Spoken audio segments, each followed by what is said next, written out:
ji sedemê guhorînên keş û hewayî û pila germê li wer jê bihara îsal kartêkirin li ser berhemên rez û baxên cûtyarên devela nehrê kiriye û çendîn curên fêqî ji nav çûyîne û berhemên wan bû ev sala pê negeştîne. Sêva devera Nehlê salan e bi sedan tenên berhemî dikefte bazarên herêmê li parêzgehên Duhok û Hewlêr û Silêmaniyê û dahatek bû cûtyarên Nehlê dabîn dikir. Belê ev sale berhemê sêvê pê negeşt û çendîn darsêv hişik bûyne. بله افساله زستان سری بهار دنیا خوش بو گلک دنیا گرم بو و بو داربار همو پاقی قایسی و سیو و چشت خر کلیلک دا پاقی دنیا خوش بو گلک پشتینگی سر دا دنیا سار بیا باران و بفر و حتی چیای بفر هات ترک هات چتکه هموت کلیل که دا خراب بو هموت کلیل که دا خراب بو وکی قایسی وکی مجمجه وکی سیف کلیل که دو بسر و بر بون و همو خراب بون راستی برهمین ماید کشت کال خاصة دوران اهلی و گربش دی بیشنه زوره های زوره های وکی کو بیشنه سیف زوره های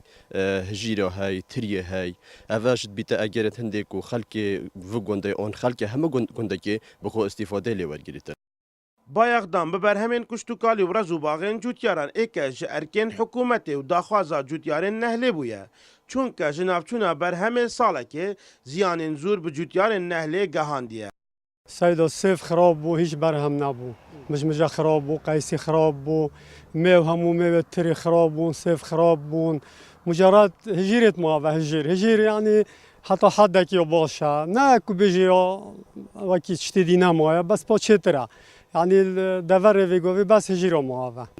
الريكا برنامج جورا راستي دخوز مش حكومة هرمي أو كوتشوفي خب كتا فون فلاحة فون زراعة بوتش چنكي دي ساكني جالا كاس احتمال إنه كده بين قيران بس جالا كاس خلقي جندو يعني بيويسي يعني هبري قيران نام ويا برشة برفون هجيرة دي بجني سيفت فروشيت يتيرت فروشيت بس راستي أكر حكومة هرمي كردستان شوفي خو كربي وكي مهندسة كي هاد باد ناف دكا چه علتا و چنيا چوبو وزارة كشتو كال درمانك علاجك بو اینو با دکو سوم برهمی باش با دکو تریم برهمی باش با هر چند هجیرمه یا باشه بس افسال هجیرش تقریبا پیچک یا لوازه بس با هجیرمش یا باشه